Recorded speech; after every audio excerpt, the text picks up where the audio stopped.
Hello friends, welcome to study with Kashi. Friends, आज की video में हम क्लास 12 बायोलॉजी 2025 बोर्ड एग्जाम के इंपॉर्टेंट क्वेश्चंस को करने वाले हैं, जो कि हमारे बोर्ड एग्जाम में 3 मार्क्स के पूछे जाते हैं। तो चलिए फ्रेंड्स, हम अपनी वीडियो को स्टार्ट करते हैं। देखिए, इसमें हमारा पहला क्वेश्चन है, लैमार्कवाद को समझाइए। तो लैमार्कवाद में 2 सिद्धांतों का समावेश किया गया है। पहला है अंगों का उपयोग तथा अनुप्रयोग। तो देखिए, लैमार्क के अनुसार कोई भी जीव प्रकृति में जिस अंग का अधिक क्षमता के साथ उपयोग करता है, उस अंग का अधिक विकास और वृद्धि होती है, तथा जिस अंग का उपयोग नहीं होता है वह धीरे धीरे विलुप्त हो जाती है। तो लैमार्कवाद का पहला नियम क्या था? पहला सिद्धांत था हमारा अंगों का प्रयोग तथा अनुप्रयोग। यानी कि आपको देखिए, अंगों का उपयोग तथा अनुप्रयोग, इस हेडिंग से आपको समझ में आ जाएगा कि इसके अंदर आखिर इन्होंने क्या बताया था।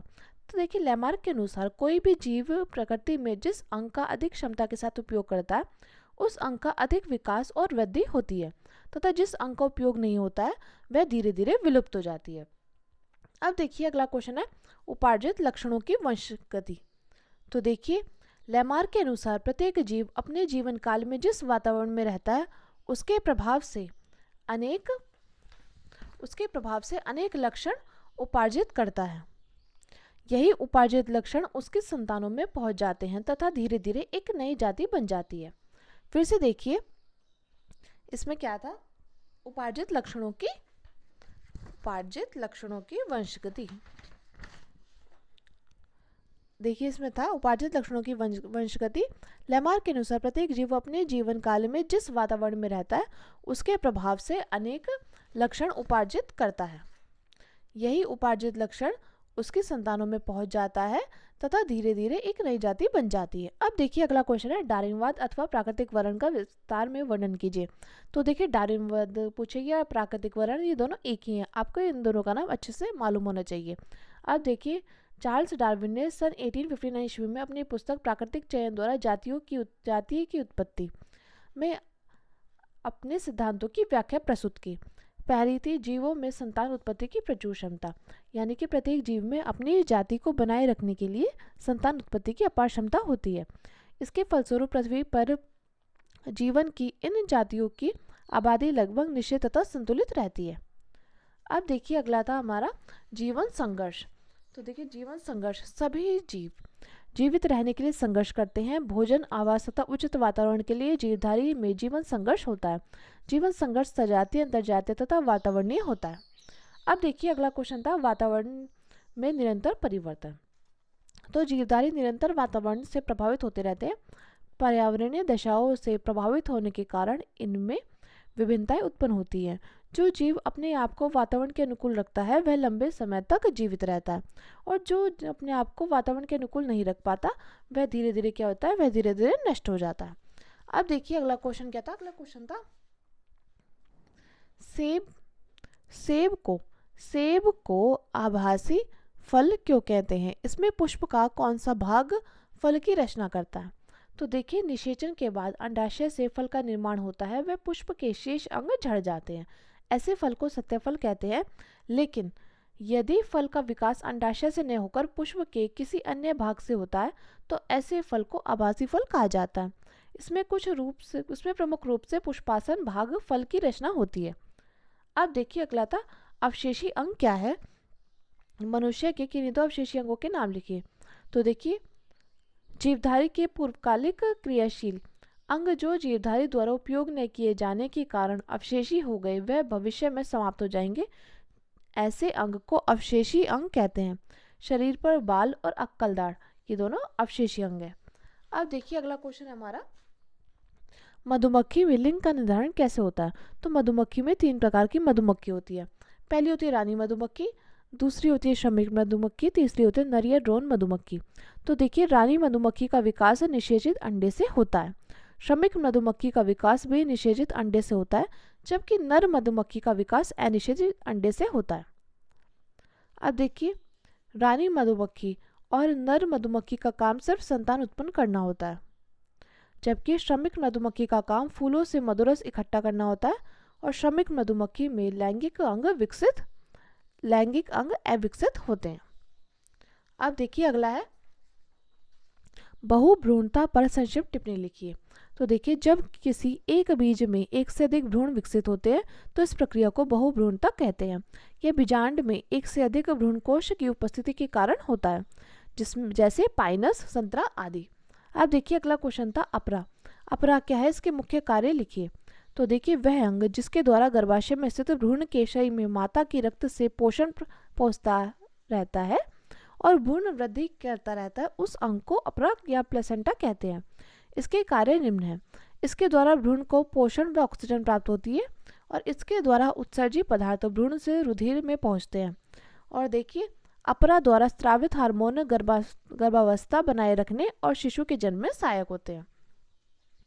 अब देखिए अगला क्वेश्चन क्या है। अगला क्वेश्चन है हाथी पाँव यानी कि फाइलेरिया रोग का कारक संक्रमण तथा लक्षण बताइए। तो देखिए इस रोग को हाथी पाँव या फाइलेरियासिस भी कहते हैं। कारक क्या था, कारक था इसका, इस रोग का कारक व्यूचेरेरिया ब्रैंकोफटाई नामक कृमि है। ये आपको पता होना चाहिए, इसका कारक क्या है, व्यूचेरेरिया ब्रैंकोफटाई, क्योंकि कई बार हमसे 1 नंबर या एमसीक्यू में पूछ लिया जाता है।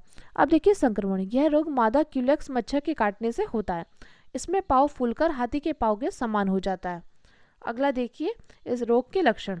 तो इस रोग के लक्षण क्या है, हाथ व पैरों का फूल जाना, शरीर के आकार में अनियंत्रित वृद्धि होना, बुखार होना और शरीर का जगह जगह फूल जाना।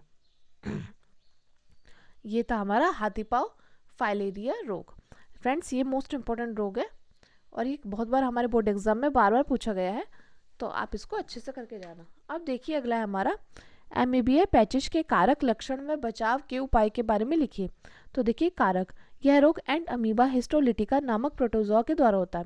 अब देखिए इस क्वेश्चन से हमारे 2 क्वेश्चन तैयार हो रहे हैं, क्योंकि कई बार हमसे पूछा गया है कि किसी एक प्रोटोजोआ का नाम बताइए, तो आप लिख दोगे एंड अमीबा हिस्टोलिटिका।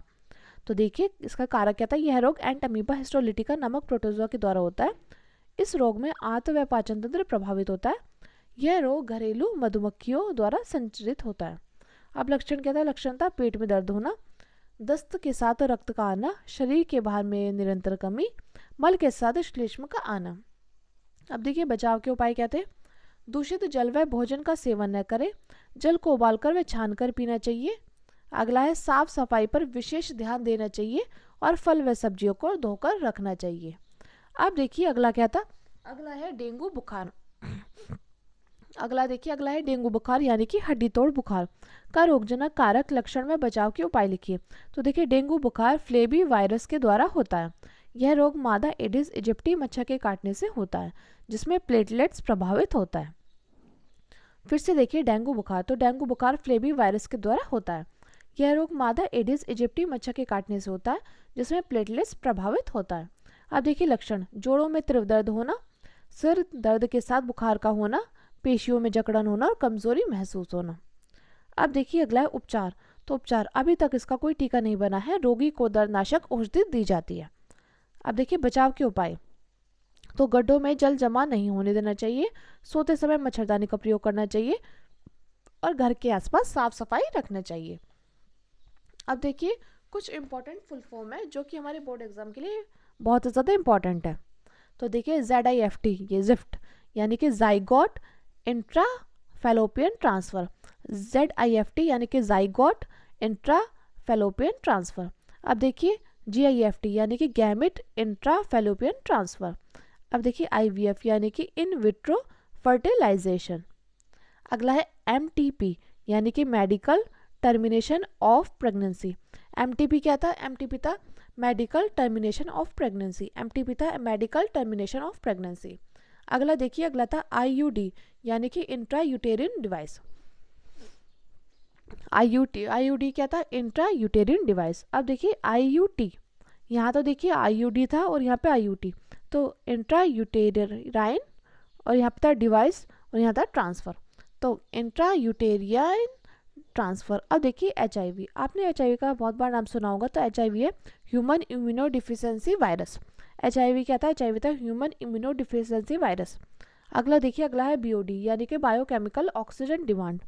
अगला देखिए, अगला है PCR यानी कि पॉलीमरेज चैन रिएक्शन। PCR क्या है, PCR है पॉलीमरेज चैन रिएक्शन। अगला देखिए, अगला है IUCN यानी कि international union for conservation of nature. IUCN क्या था, international union for conservation of nature. अब देखिए, अब हमारा अगला मोस्ट इंपॉर्टेंट क्वेश्चन फ्रेंड्स, ये वाला क्वेश्चन जो है ये हमसे 5 मार्क्स में बार बार पूछा गया है। डीएनए की संरचना, ये आपसे डायरेक्टली पूछ लिया जाता है कि वाटसन एवं क्रिक का मॉडल दीजिए। तो देखिए, डीएनए की संरचना याद कर लीजिए या मॉडल, दोनों एक ही है। तो डीएनए की संरचना का सर्वप्रथम अध्ययन वाटसन व क्रिक ने सन 1953 ईस्वी में किया था। इस कार्य के लिए उन्हें 1962 में नोबेल पुरस्कार से सम्मानित किया गया। अब देखिए, प्रत्येक डीएनए अणु 3 प्रमुख घटकों से मिलकर बना होता है, डीऑक्सी शर्करा, फास्फेट समूह और नाइट्रोजन क्षार। फिर से देख लीजिए, प्रत्येक जो डीएनए अणु 3 प्रमुख घटकों से मिलकर बना होता है, डीऑक्सी शर्करा, फास्फेट समूह, नाइट्रोजन क्षार। अब देखिए यहाँ पर क्या है, यहाँ पर हमने ये ऐसे संरचना बना ली, ये इस प्रकार हमने संरचना बनाई। और देखिए जो ये लास्ट वाली, इसका बिल्कुल मुंह खुला ही रहता है। ये हमने संरचना कैसे बनाई, ये संरचना ऐसे बनाई है, और फिर दूसरी तरफ से ये ऐसे बनाइए, फिर इस पर ये डबल वो। अब इसमें क्या है, ये फास्फोरस शर्करा, ये इससे क्या एकांतर क्रम में जुड़े होते हैं, फास्फोरस शर्करा, और इसका ये 3 डैश है, ये 5 डैश है। और देखिए इनके बीच का व्यास क्या है, 20 एंगस्ट्रॉन्ग है। अब देखिए इनके बीच में आपको ये याद रखना है ATGS, क्या ये ATGS, A double bond T के साथ जुड़ा है, G ट्रिपल बॉन्ड C के साथ जुड़ा है। बस आपको यही सारे में लिखना है। ये क्या है, ये नाइट्रोजन क्षार है। अब देखिए फास्फोरस और शर्करा, ये क्या है, पॉलीन्यूक्लियोटाइड है, और ये क्या है, इसके अंदर ये नाइट्रोजन क्षार है। और किन्हीं 10 नाइट्रोजन क्षार के बीच की दूरी कितनी होती है, 34 एंगस्ट्रॉम। आपको गिनना नहीं है, आपको डायरेक्टली ऐसे कर देना।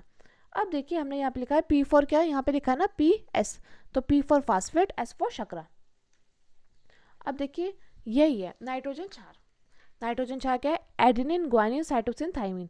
देखिए फ्रेंड्स, आपको डीएनए के नाइट्रोजन क्षार पता होने चाहिए, क्योंकि हमसे बोर्ड एग्जाम में बार बार कभी तो एमसीक्यू में पूछ लेता है, कभी पूछ लेता है हमसे 1 नंबर के क्वेश्चन में। तो एडेनिन, ग्वानिन, साइटोसिन, थाइमिन, यानी कि AGCT, आपको इसे याद रखना है।